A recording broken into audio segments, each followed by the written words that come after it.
तो आज हम सब पढ़ने जा रहे हैं एकादशा पाठा कर्म कारकम और द्वितीय विभक्ति।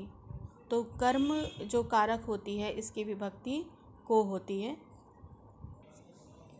तो इसकी विभक्ति को होती है कर्म कारक की। पहला इसके पहले जो था वो कर्ता था, कर्ता की विभक्ति ने है और कर्म की विभक्ति को होती। कर्म का जो ये परसर्ग है, विभक्ति चिन्ह है, वो को होता है।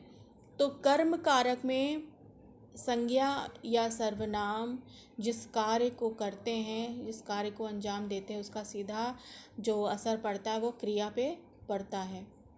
जैसे यहाँ पे है छात्रा पुस्तकम पठति। अगर होता छात्रा पठति तो यहाँ पर कर्म नहीं हो रहा है। लेकिन ये अगर हम प्रश्न करेंगे, जैसे हिंदी में अगर हम आपको इसे पढ़ाएंगे तो हम अगर पूछेंगे छात्र क्या करता है, अगर हम कहेंगे छात्र पढ़ता है और अब प्रश्न होगा कि छात्र क्या पढ़ता है, तो चूंकि वहाँ पे पुस्तक नहीं बोला गया है तो इसका मतलब है कि वो कर्म कारक नहीं है। तो छात्रा पुस्तकम पठति, तो यहाँ पर छात्र जो कार्य कर रहा है वो कार्य कर रहा है पुस्तक को पढ़ने का, तो इसलिए ये कर्म कारक है और इसकी विभक्ति कर्म कारक की को होती है। तो कभी हम इसका प्रयोग करते भी हैं और कभी नहीं भी करते। तो हम जब इसका हिंदी अनुवाद करेंगे तो हम ऐसे भी कह सकते हैं छात्र पुस्तक को पढ़ता है, और हम ऐसे भी कह सकते हैं छात्र पुस्तक पढ़ता है। तो पठती जो है ये एक वचन है, लट लकार एक वचन। चूँकि आपका ये छात्र एक वचन का है इसलिए क्रिया भी एक वचन की लगी है, धातु भी एक वचन है। आगे हम बढ़ते हैं। बाला दुग्धम पीबती। बाला बालक दूध पीता है। बालिका गीतम गायति। बालिका गीत गाती है। फिर है नीचे छात्रा लेखम लिखती। छात्रा लेख लिखती है। माता भोजनम पचती। पचती का अर्थ होता है पचाना नहीं, संस्कृत में पकाना। माता भोजन पकाती है। ठीक है, तो ये हुआ।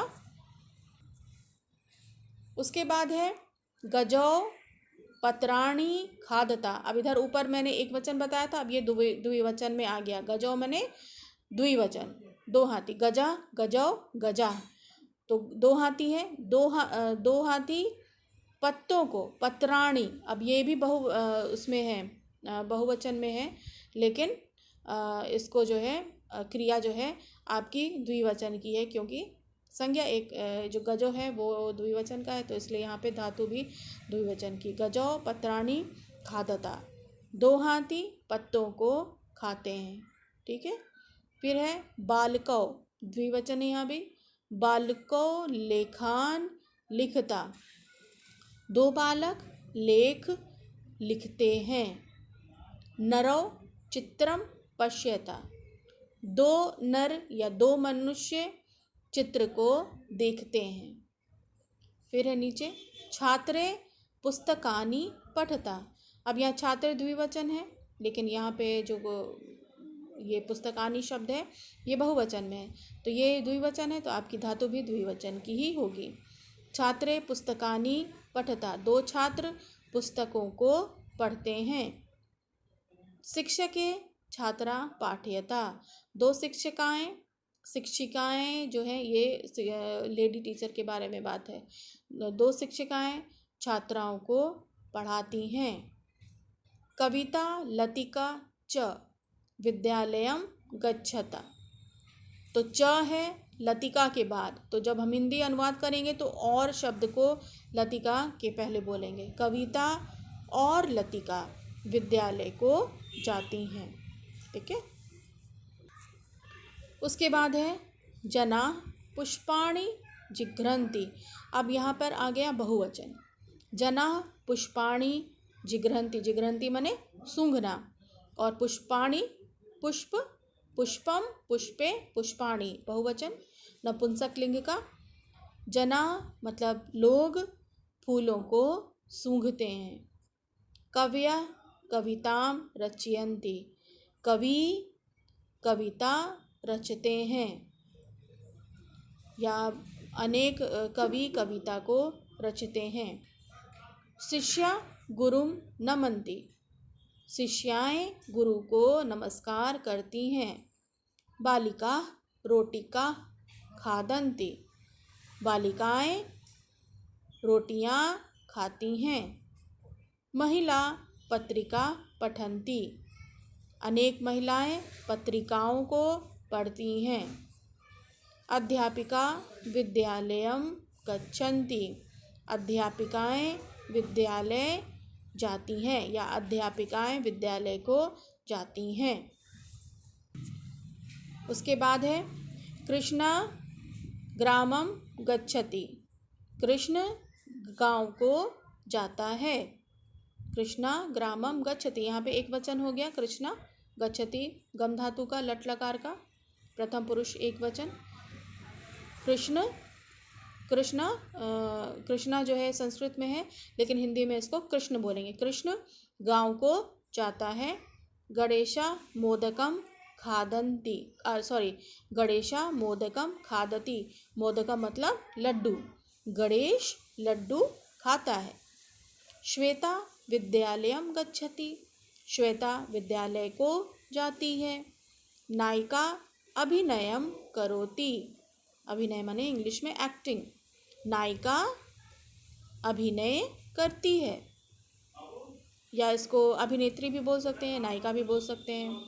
गोकुला सिद्धार्था च उद्यानम गच्छता, अब ये दो लोग हैं तो द्विवचन हुआ, इसलिए यहाँ पर जो धातु है वो द्विवचन की लगी है, गच्छता।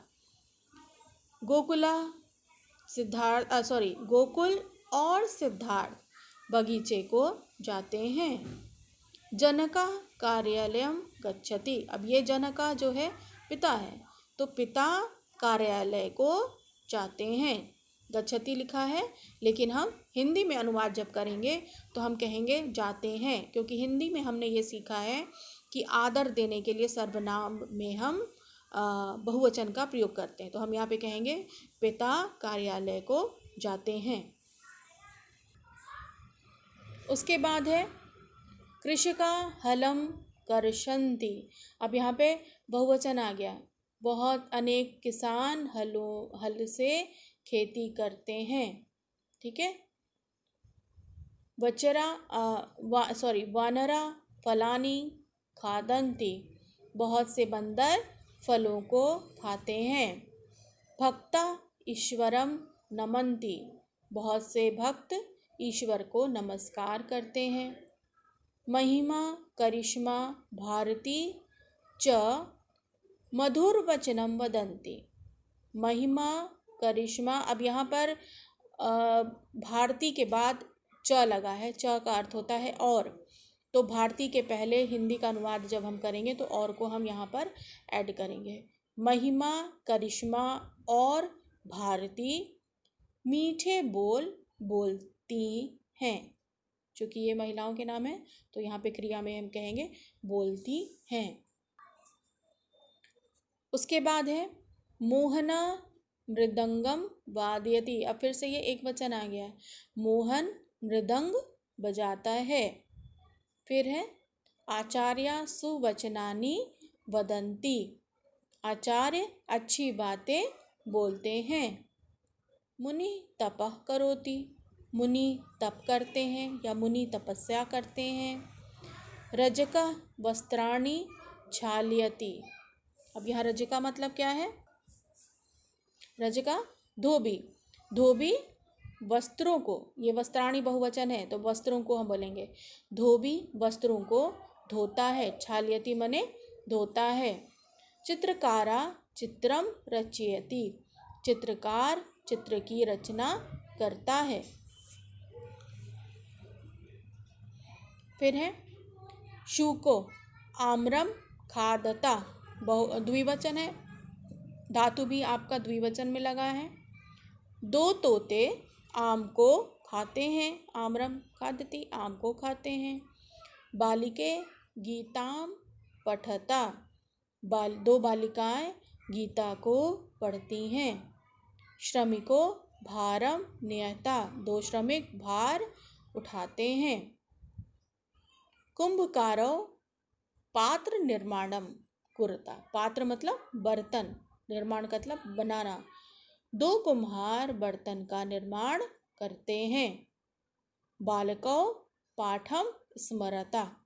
दो बालक पाठ को याद करते हैं।